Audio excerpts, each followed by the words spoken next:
آج کا یہ پروگرام کیسر jewellers white eBay road Bradford کے تعاون سے پیش کیا جا رہا ہے۔ Kaiser Jewelers, shop under one roof. For bridal jewelry, reselling or buying bullions for investments.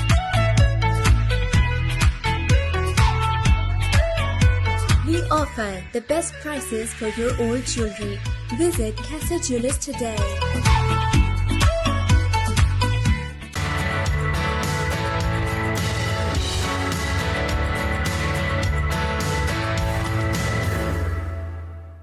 السلام علیکم ناظرین، آصف خان اپنے یوٹیوب چینل سے آپ سے مخاطب ہے۔ آج ہم ایک خاص موضوع پہ بات کریں گے۔ پاکستان میں ہیریٹیج اور ہسٹری کے حوالے سے بہت کام ہو رہا ہے۔ پاکستان کی جو ہسٹری ہے اور جو ہیریٹیج ہے وہ دنیا میں جانا مانا ہے۔ پاکستان میں موہنجو داڑو ہے، پاکستان میں ہڑپا ہے، پاکستان میں کندارا تہذیب ہے۔ اس کے علاوہ پاکستان میں اتنی زیادہ ہسٹوریکل جگہ ہے۔ لاہور کے بارے میں تو سب جانتے ہیں کہ بہت ساری ہسٹوریکل جگہ ہے۔ اس کے علاوہ جیلم، اٹک میں، بلوچستان میں، سندھ میں، گلگت بلتستان میں، آزاد کشمیر میں، KPK میں بے شمار ہسٹوریکل سائٹس ہیں جن کو جو ٹورزم اٹریکشن بھی ہیں، جن کو وزٹ کرنے کی بھی ضرورت ہے، خاص طور پر ہمارے جو اوورسیز سے پاکستانی جاتے ہیں۔ اور اس کے ساتھ ساتھ ایسے لوگوں کی ضرورت ہے جو ان چیزوں کے بارے میں ریسرچ کر سکیں، ان کے بارے میں تحقیق کر سکیں اور اس تحقیق کو عوام کے سامنے لا سکیں کہ خاص طور پر راولپنڈی میں جو ہسٹوریکل بلڈنگ ہے وہ کس نے بنائی، وہاں پہ کون رہتا تھا، پارٹیشن سے پہلے جو ہے وہاں پہ کس طرح کے لوگ رہتے تھے اور پارٹیشن کے بعد جو ہے اب ان بلڈنگز کی کیا حالت ہے۔ اس کے علاوہ بے شمار ہسٹوریکل فورٹس ہیں۔ لاہور فورٹ ہے، اٹک فورٹ ہے، جیلم کے علاقے میں کافی روہتاس قلعہ ہے۔ اس طرح سندھ کے اندر بے شمار، ملتان کے اندر بے شمار ایسی ہسٹوریکل جگہیں ہیں۔ تو ان کے بارے میں جو ہمارے ایک دوست ہیں، اینالسٹ بھی ہیں، رائٹر بھی ہیں اور صحافی بھی ہیں، اور انہوں نے اس حوالے سے بہت تحقیق کی ہے، بہت کام کیا، اور پاکستان ساگا کے نام سے ان کی ویب سائٹ بھی ہے، ان کا چینل بھی ہے۔ اور میری ریکویسٹ پہ انہوں نے میرے ہوم ٹاؤن پہ آ کے جو ہسٹوریکل سائٹس ہیں اٹک میں، ہزروں میں، وہ انہوں نے آ کے اس پہ بھی ریسرچ کی اور اس کے اوپر بھی انہوں نے ایک ڈاکومنٹری بنائی جو کہ بڑی پسند کی گئی لوگوں کا۔ اس حوالے سے لوگ اپنے روزمرہ کے مسائل میں اتنے الجھے ہوتے ہیں کہ ان کو تحقیق کی طرف، ہسٹری کی طرف، ہیریٹیج کی طرف، کلچر کی طرف ان کا دھیان ہی نہیں جاتا۔ مہنگائی ہے، چور بازاری ہے، سیاست ہے، ایک نفسا نفسی ہے۔ لیکن یہ کام بہت امپورٹنٹ ہے، بڑا ضروری ہے، اور پاکستان میں اس کام کی بڑی ضرورت ہے۔ میرے ساتھ آج جو میرے دوست یہاں پہ موجود ہیں، اور ساتھ ہی آپ کو میں ان کے کام کی تھوڑی سی جھلکیاں بھی دکھاؤں گا اس پروگرام میں۔ میرے ساتھ موجود ہیں رائٹر، صحافی اور ریسرچر جو ہیں سجاد اظہر صاحب۔ ان کو میں اپنے پروگرام میں خوش آمدید کہتا ہوں اور ان سے بات چیت کرتے ہیں۔ سجاد صاحب، سے پہلے تو یہ بتائیے کہ آپ نے ماشاءاللہ اوورسیز پاکستانیوں پہ کتاب بھی لکھی ہے، دو وطن، آج سے کوئی 10-12 سال پہلے، اور بڑی پذیرائی ہوئی ہے اس کی۔ اس میں آپ نے خاص طور پہ جو برطانیہ کے اوورسیز پاکستانی ہیں ان کو آپ نے بڑا ہائی لائٹ کیا ہے۔ اس کے بعد آپ نے یہ جو پاکستان ساگا کے نام سے شروع کیا ہے، اس میں آپ نے میں دیکھتا رہتا ہوں آپ کی ریسرچ اور آپ کے جو ڈاکومنٹریز ہیں، تو بتائیں اس کا خیال کیسے آیا، آغاز کیسے کیا، ابھی تک کیا کچھ کور کر چکے ہیں اور کیا کچھ کرنے والے ہیں؟ دیکھیں، پاکستان ساگا پاکستان کا پہلا ویڈیو میگزین تھا جسے ہم نے 2013 میں لانچ کیا تھا، اور اس کا مقصد یہ تھا کہ اپنے کلچر کو، ہیریٹیج کو اور لوک روایتوں کو، لوک داستانوں کو، فوک جو ہے اس کو، ہیریٹیج کو ہم پروموٹ کریں، کیونکہ یہ مین سٹریم ہمارا میڈیا یہ کر نہیں رہا تھا۔ کیونکہ مین سٹریم میڈیا ہمارا جو تھا، جب یہ آیا 2000 میں میڈیا میں ایک بوم آیا، تو ایک جو ہے وہ ایک کرنٹ شو کا ہی جو فارمیٹ تھا، 2-3 لوگ بیٹھ جاتے تھے اور وہ ملک کے جو ہے وہ اس کے حالات پہ گفتگو کرتے رہتے تھے۔ یہ آسان تھا ہمارے لیے۔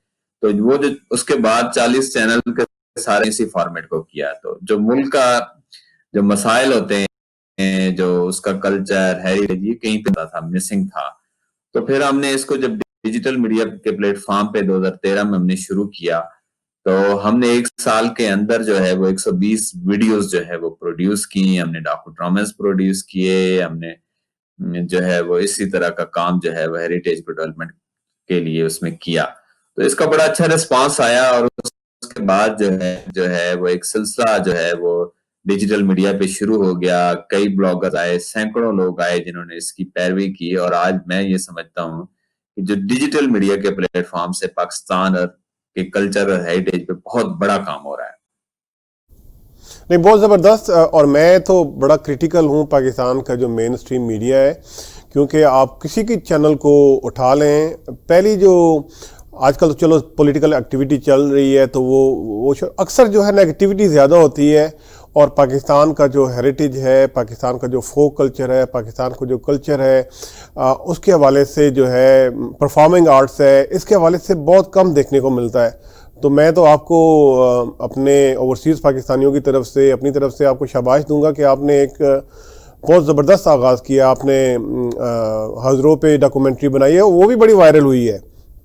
آپ نے راولپنڈی پہ حال ہی میں بڑی ریسرچ کی ہے، راولپنڈی کے آس پاس، اور جو آپ تھوڑا سا ذرا ہمارے ناظرین کو بتائیں کہ اور آپ نے جو لیٹسٹ جو ویڈیو اپلوڈ کی ہیں، جو لیٹسٹ آپ نے ڈاکومنٹری بنائی ہے، وہ کس کس سبجیکٹ پہ ہے؟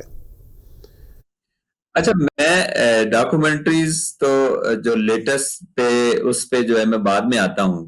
میں نے جب یہ ڈیجیٹل جو ہے وہ پاکستان میں آپ کا ایک UK کا ایک بہت بڑا گروپ ہے، انڈیپینڈنٹ گروپ، تو اس نے جب انڈیپینڈنٹ اردو کو لانچ کیا تو میں ایسوسیٹ ہو گیا، اور میں نے انہیں یہ کہا کہ میں کلچر اور ہیریٹیج پہ لکھنا چاہتا ہوں. تو انہوں نے کہا جی بالکل آپ لکھیں.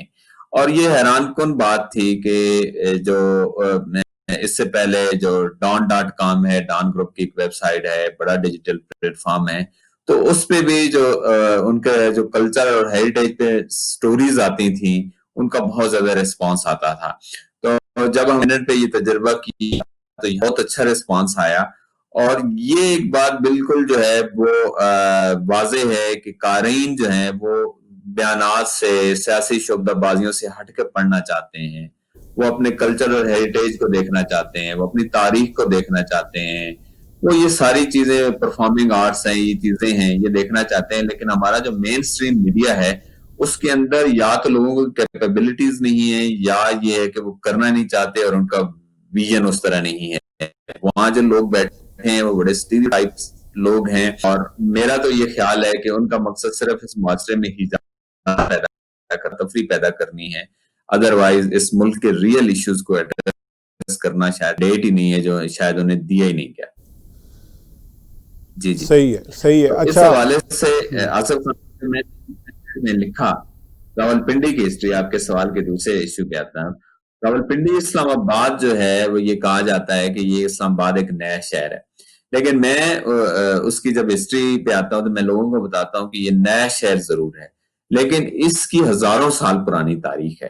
ٹیکسلا اس کے بالکل آپ دیکھیں، مرگلہ ہلز کے دوسری طرف ٹیکسلا ہے، جو بہت جو ہے وہ 3000 سال پہلے، 3 سے 5000 سال پہلے کی جو ہے وہ قبل مسیح جو ہے وہ تک اس کے جو ہے وہ جاتی ہے. تو ایک بہت بڑی جو ہے وہ ایک تہذیب تھی.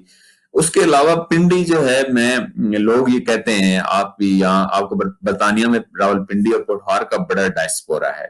تو میں ایک بڑی زبردست بات آپ کو بتاؤں کہ پنڈی کو ہم عام طور پہ سمجھتے ہیں کہ یہ پنڈ سے نکلا ہوا لفظ ہے، پنڈی ہوا ہے. یہ ایسی بات ہے نہیں. پنڈی کے قدیم سنسکرت کی جو زبان ہے، اس کے لہجے میں ایسی جگہ پہ جہاں پہ انسانوں کی قربانی دی جاتی ہے. آپ نے دیکھا ہوگا کہ جو قدیم تہذیبیں ہیں، ہم نیل کی تہذیب دیکھتے ہیں کہ وہاں ہر سال ایک لڑکی کی نیل میں قربانی دی جاتی تھی تاکہ یہ نیل جو ہے وہ کناروں سے، دریائے نیل کناروں سے باہر نہ نکلے. اسی طرح پنڈی کے اندر جو قبیلے اس علاقے میں، راول نامی قبیلہ آباد تھا، وہ بھی یہاں پہ انسانوں کی قربانی دیا کرتا تھا تاکہ یہاں پہ بارشیں وقت پہ ہوں، یہاں پہ ہریالی رہے، یہاں پہ آفتیں نہ آئیں. تو یہ پنڈی کا جو مطلب ہے وہ انسانوں کی قربانی ہے. تو یہ ایک اس کی بڑی جو ہے، آپ پھر یہ دیکھیں کہ مہابھارت ایک قدیم جو ہے وہ جو جنگ ہے، جو انڈیا کی نزدیک بڑی متبرک مقدس جنگ ہے ہندو مت کے نزدیک، وہ اس علاقے کے اندر لڑی جاتی ہے. وہ پانڈو برادران جو ہے وہ چکوال کے اندر آ کے رہتے ہیں، ان کی جنگ جو ہے وہ یہاں پہ اس علاقے میں لڑی جاتی ہے. پھر جو اسلام آباد میں آپ نے دیکھا ایک سملی ڈیم ہے. سملی ڈیم. اچھا, اب یہ سملی نام ہے, یعنی میں نے اس میں لکھا کہ یہ سملی ہے کیا. سملی اس ڈیم کے جہاں پہ یہ صرف ایک گاؤں ہوتا تھا, اور یہ گاؤں جو ہے وہ سملی دیوی کے نام پہ آباد تھا. تو سملی جو ہے وہ یہاں کے ایک راجا تھے, ان کی یہ بیٹی ہوتی ہے, اور اس کو جو ہے وہ اس نام سے جو ہے وہ یہ پہ جو ہے ایک پوری لوگ داستان ہے سملی سے منسوخ, جو ہزاروں سال سے چلی آ رہی ہے. تو اس حوالے سے جو ہے وہ سملی ڈیم پہ میں نے لکھا. میں نے یہاں پہ جو اس کے بعد جو موجودہ تاریخ ہے پچھلے 1000 سال کی, اس میں گکھڑوں کا جو کیانی گکھڑ ہیں اور ان کا تقریباً 850 سال کا جو دور ہے اس کے حوالے سے لکھا. اچھا, میرا ایک سوال یہاں سے نیچرلی رائز ہوتا ہے کہ آپ نے کہا کہ راول ایک قبیلہ تھا, تو یہ راول قبیلہ آپ نے ریسرچ کیا, اب کدھر ہے؟ نہیں, اب یہ دیکھیں کہ یہ راول قبیلہ جو ہے یہ ظاہر ہے کہ یہ شاید 2000 سال پہلے کی, 2500 سال پہلے کی بات ہو جب یہ قبیلہ تھا. یہ کہتے ہیں کہ قبیلہ جو تھا اس کا جو گاؤں تھا وہ راول ڈیم کے کنارے, جہاں پہ اب راول ڈیم ہے یہاں پہ موجود تھا یہ قبیلہ. اور یہ چھوٹا سا قبیلہ تھا, اور اس دور کے حوالے سے اس کے اپنے جو رسم تھے. تو یہ بعد میں اس کو مختلف نام جو ہے وہ عہد غزنوی میں اس کو گجنی پور بھی کہا گیا, اس کے مختلف نام رہے, لیکن جو اس کا پرانا نام تھا وہ راول پنڈی تھا. اور اسی راول قبیلے سے جو ہے نا راول پنڈی مشہور ہوا. اور اس کی جو مشہوری کے پیچھے یہ وجہ تھی کہ جس طرح ہم کہتے ہیں کہ لاہور جو ہے وہ داتا صاحب کی وجہ سے آباد ہوا. لاہور جو ہے اس سے پہلے لاہور کو کوئی نہیں جانتا تھا, بلکہ ملتان ایک بڑا شہر تھا. ادھر ملتان تھا اور آگے دلی تھا, درمیان میں کوئی شہر نہیں تھا. تو ایک چھوٹا سا قصبہ جس میں داتا صاحب آتے ہیں اور اپنا ڈیرا لگاتے ہیں, تو یہ شہر ہے. اسی طرح پنڈی میں بھی شاہ چند چراغ کی نسبت سے جو ہے وہ ایک آپ یہ سمجھیں کہ 16ویں صدی کے تقریباً آخر میں وہ ہے شاہ چند چراغ یہاں پہ آتے ہیں. اور شاہ چند چراغ جو ہے یہاں پہ ڈیرا جب لگاتے ہیں تو کہتے ہیں کچھ 150 گھروں کی ایک بستی تھی جو جین مذہب کے ماننے والے لوگ تھے.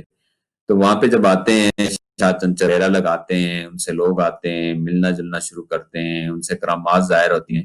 تو ایک لوگوں کا جو ہے وہ ایک ہجوم آتا ہے, لوگ آنا وہاں پہ آباد ہونا شروع ہو جاتے ہیں.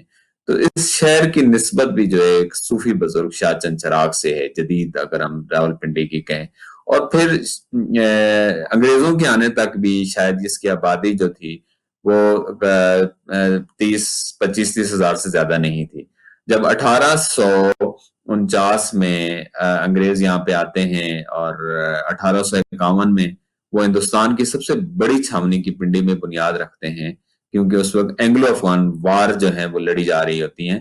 تو اس جب چھاونی سے ریلیٹڈ جو لوگ تھے, کاروباری لوگ تھے, کلکتہ سے, ممبئی سے وہ آتے ہیں, جن میں پارسی ہیں, سکھ ہیں, بڑے بڑے بزنس مین آتے ہیں. ظاہر ہے کہ اس وقت فوج سے ریلیٹڈ بڑا بزنس ہوتا تھا, فوج کو سپلائی کا, تو مختلف طرح کی سپلائی کا. تو وہ بزنس جو ہوتے ہیں ان کے کاروبار فلورش ہوتے ہیں. پھر جب 1880 میں یہاں پہ ٹرین آ جاتی ہے تو پنڈی جو ہے وہ لنک ہو جاتا ہے پورے انڈیا سے, تو پھر لوگوں کا آنا جانا یہاں پہ آسان ہو جاتا ہے. تو پھر یہ شہر جو ہے ایک نیا دور شروع ہوتا ہے, ایک نیا دور شروع ہوتا ہے. اچھا, آخری 2 سوال ہیں میرے آپ سے سجاد. ایک تو یہ آپ نے لکھا ہے جو مائنارٹیز کی کنٹریبیوشن ہے خاص طور پر ہندو اور سکھ کمیونٹی کی پاکستان کے اندر, آپ نے بڑی زبردست باتیں ان کے بارے میں بتائی ہیں, وہ جو بلڈنگ چھوڑ کے گئے ان کے حوالے سے. ایک تو اس کا تھوڑا ذکر کریں, اور دوسرا آخر میں یہ بتائیں کہ اس کے بعد مزید ایسی کون سی چیزیں جو آپ کرنا چاہ رہے ہیں پاکستان کے کلچر اور ہیریٹیج کے حوالے سے. آصف خان صاحب, جب یہ 47 میں پاکستان آزاد ہوا تو اس سے پہلے یہاں کی جو شہر کی آبادی تھی وہ 57% جو ہے سکھوں پہ مشتمل تھی, مسلمان اقلیت میں تھے.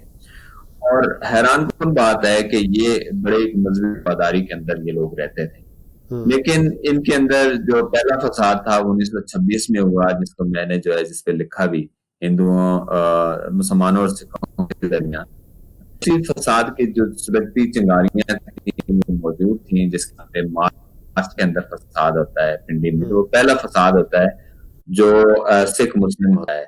وہ اگر کوہٹا میں یہ کہتا ہوں کہ اگر مارچ کے فسادات نہ ہوتے تو شاید 47 میں جو ہماری تقسیم ہے وہ اتنی ہنگامہ خیز اور قتل و غارت پہ مشتمل نہ ہوتی. اس میں کچھ چھوٹے موٹے واقعات ہوتے مگر یہ ٹرینیں بھر کے آنا، یہ لو لعان آنا وہ نہ ہوتا. تو اس کے فساد کی ابتدا جو ہے وہ راولپنڈی سے ہوئی تھی اور کوہٹا سے ہوئی تھی. یہ عجیب بات ہے اور یہ شاید ہماری تاریخ میں مسنگ ہے. ہمیں یہ پڑھایا جاتا ہے کہ فسادات جو ہے وہ امرتسر سے شروع ہوئے تھے، وہ جو ہے وہ مشرقی پنجاب سے شروع ہوئے تھے. ایسا نہیں تھا. فسادات شمالی پنجاب سے شروع ہوئے تھے، ضلع راولپنڈی سے شروع ہوئے تھے اور پہلا فساد میں ہوا.